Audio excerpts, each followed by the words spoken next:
jadi karakteristik sekunder seperti rambut, wajah, dan suara yang berat ya. Nah, jadi begitulah saudara-saudara. Hidup itu simpel ya. Kalau mau senang, dikendalikan dopaminnya. Kalau mau tenang, adaptasi dengan kortisol. Jif, Kak Asep buka kelas private. Wih, Asep pinter juga ya. Padahal kelihatannya cuma main game doang. Jangan hanya melihat dari sampulnya. Lihat isinya. Otak saya ini isinya full materi. Saya mau tanya, Kak. Silahkan Alina. Mau bertanya tentang kortisol atau testosteron? Bukan, Kak. Saya mau tanya tentang hormon insulin. Nenek saya kan diabetes, harus suntik hormon insulin. Nah, kalau dikaitkan dengan psikologi, apakah itu harus ditekan atau diadaptasi? Oh, itu ya, insulin. Oh, insulin kan akhiran katanya in. Berarti masih saudaraan sama dopamin dan oksitosin. Harus ditekan itu, jangan kebanyakan, nanti kemanisan. Jangan kayak janji-janji buaya darat. Harus ditekan. Lanjut pertanyaan lain. Saya juga mau tanya, kalau hormon adrenalin gimana? Kan kalau kita naik roller coaster jantung kita deg-degan. Apa bedanya sama kortisol? Kan sama-sama tegang. Adrenalin ya? Aduh, Fajar, kamu pertanyaannya terlalu advance. Ya, adrenalin sama kortisol itu bedanya kayak gini. Ibaratnya adrenalin itu pakai baju kantoran. Kalau kortisol pakai baju balap. Ya kayak gitu bedanya. Kak, kok jawabannya ngawur sih? Saya mau tanya satu lagi, hormon estrogen dan progesteron itu gimana siklusnya pada wanita? Kasep kan cowok, masa ngerti testosteron doang? Kita cewek-cewek butuh tahu, Kak. Estrogen progesteron ya? Aduh, Yanti itu kan materi semester 8. Kalian kan baru ikut kelas saya 5 menit. Jadi jangan buru-buru lah, nanti otak kalian meledak. Bohong, Kak Asep pasti gak tahu kan? Iya nih, masa insulin dibilang saudaranya oksitosin, ngaco banget. Bro, kita udah bayar 100.000 buat bayar les private lu. Katanya lu pakar hormon, balikin duit kita. Iya, Bro, balikin uang balikin duit kita, kita. jadinya Pokoknya rugi duit kita kan, harus Bayar. balik. Tenang. Ilmu itu mahal, guys. Lagian kan saya cuma ahli 4 hormon. Ya pakai hemat. Jip. Tolong bantuin Kak Asep, Jip. Please. Jivan kan pinter. Jivan juga kan yang bikin materinya. Tolong jelasin ke Kak Asep. Hormon insulin itu apa? Adrenalin itu apa? Dan estrogen itu gimana? Lah, Jivan mana tahu, Kak? Loh, kok nggak tahu sih? Jivan kan yang presentasi kemarin. Kak, Jivan itu baru diajarin 4 hormon dasar. Dopamin, oksitosin, kortisol, dan juga testosteron. Kalau hormon yang lainnya Jivan nggak tahu. Kalau Kasep mau tahu lebih lengkap, tanya aja ke profesionalnya langsung. Seperti dokter, ilmuwan, atau profesor di bidang hormon. Tamat bilang Kak Asep, Pak. Aduh. Gimana nih? Selamat siang semuanya. Siang. Hari ini saya akan memaparkan materi mengenai sistem endokrin dan pengaruh hormon terhadap perilaku manusia secara umum. Kali ini ada 4 hormon dasar yang akan saya jelaskan. Yang pertama ada hormon oksitosin. Oksitosin dikenal sebagai hormon cinta karena berperan dalam membentuk ikatan emosional, rasa percaya, kasih sayang, dan empati. Jika individu itu memiliki oksitosin yang berlebihan, dia akan memiliki ketergantungan emosional yang ekstrim.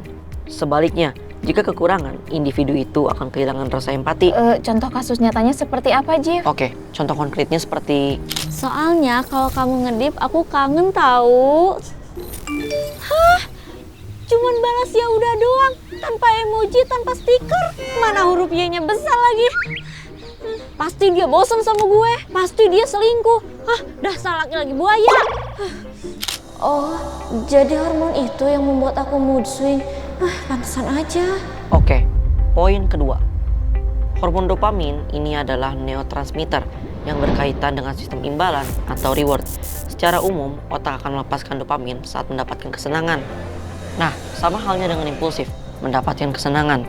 Jika kadarnya berlebih, individu itu akan merasakan impulsif dan kecanduan stimulasi. Pantesan kalau gue gak main game rasanya lemes banget. Jika kurang, akan ada penurunan motivasi yang drastis. Fenomena ini terlihat jelas pada Kak Asep. Headshot, nice, bagus, nice. Bagus, good job tim. Keren, nice. Hah? Cantik banget sih Neng.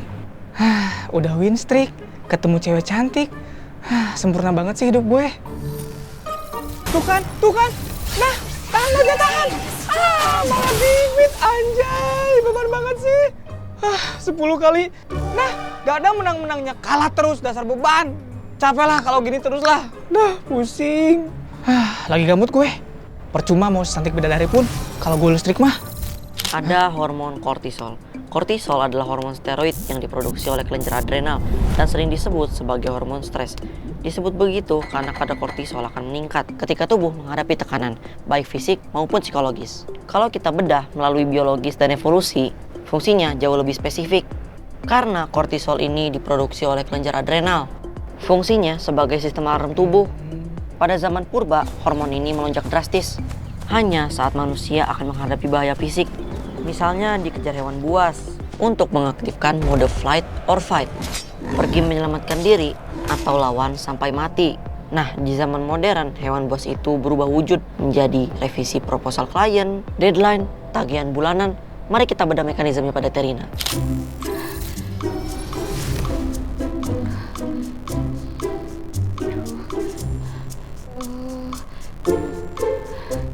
Teh, powerbank Dede mana ya? Ya ampun Jip, kamu gak lihat Tarina lagi sibuk? Tarina tuh gak ngurusin powerbank kamu. Lihat nih, Tarina lagi nyari data yang hilang.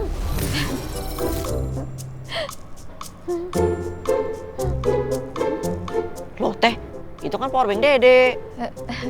Iya Jip, ternyata emang ada di kamar Tarina. Pinjem dulu ya. Bener banget, kalau kerjaan beres dunia rasanya cerah lagi. Oke, kita masuk ke poin terakhir, hormon testosteron. Secara umum, ini adalah hormon androgen yang sangat vital bagi laki-laki.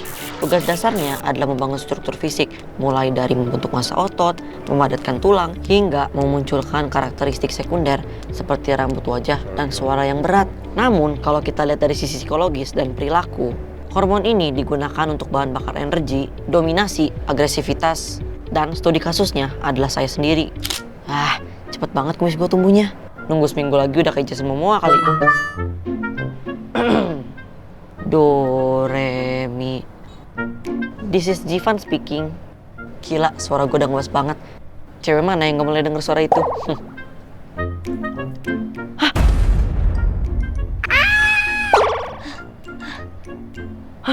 Kok gue masih takut di depan kecoa? Hilang dong wibawa gue.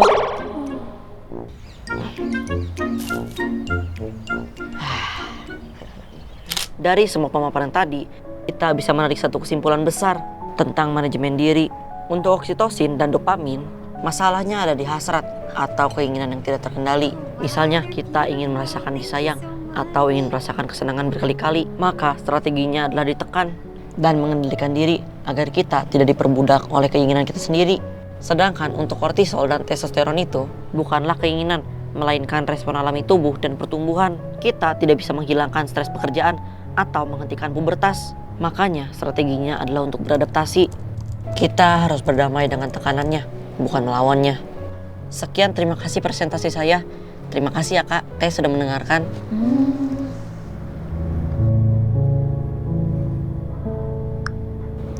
Beres Teh, Kak tugasnya. Yeay, Dede keren banget. Sekarang Tarina jadi sadar. Pantesan orang kantor pada takut. Ternyata mode fight or flight-nya Tarina lagi nyala. Sekarang Tarina harus belajar cara nurunin kortisol. Teh Maudi juga sama Jif. Kayaknya pacar Teh Maudi butuh napas deh. Karena kebanjiran oksitosin. Mulai sekarang Teh Maudi bakalan ngendaliin jari Teh Maudi. Biar nggak spam chat terus. Proud of you Jif, tugas kamu keren. Gak sia-sia kita bawa Jivan ke psikolog. Jivan jadi banyak tahu dan kita jadi tahu. Remaja itu unik, otaknya masih dalam masa pertumbuhan. Prefrontal cortex, bagian yang mengatur logika dan keputusan belum matang. Jadi kadang mereka tahu itu beresiko, tapi tetap nekat karena dorongan emosinya lebih dominan. Padahal sebenarnya otaknya memang sedang dalam masa transisi. Nah, karena presentasi Jipan luar biasa dan udah bikin kita semua sadar, sekarang waktunya Jipan dapat dopamin yang nyata. Gimana kalau Teteh traktir es krim sepuasnya? Wah, beneran Teh. Kalau gitu dopamin langsung full Teh. Ayo Kak Teh, ayo Kak Teh. Es krim sepuasnya.